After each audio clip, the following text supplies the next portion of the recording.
சரி, இன்னொரு விஷயம் சொல்லலாம். ம். இன்கேஸ் கையில சுத்தமா காசே இல்ல, ம். பசிக்குது, நம்ம சாப்பிடணும் அப்படின்னா எந்த ரெஸ்டாரண்ட்டுக்கும் போகாதீங்க. நேரா கேஷ் கவுண்டர்ல வந்து எனக்கு பசிக்குதுன்னு சொல்லுங்க. கஸ்டமரை விட உங்களை நல்லா கவனிச்சு சாப்பாடு போட்டு அனுப்புவாங்க. இது வந்து எப்படின்னா, நம்மள மாதிரி நாடோடிங்களுக்கெல்லாம் வேற யார் தான் இருக்கா? நம்ம தான் ஒருத்தருக்கு ஒருத்தர் ஹெல்ப் பண்ணிக்கணும்.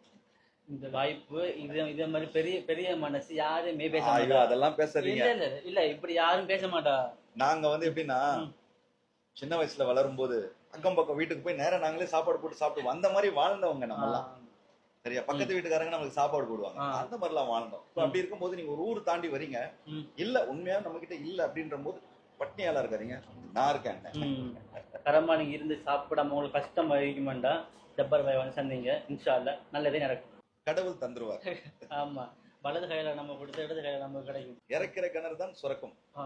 நம்ம ஒருத்தருக்கு உதவினால் கடவுள் வந்து 4 உதவி செய்வார் நமக்கு. ஆமா ஆமா ஆமா கண்டிப்பா.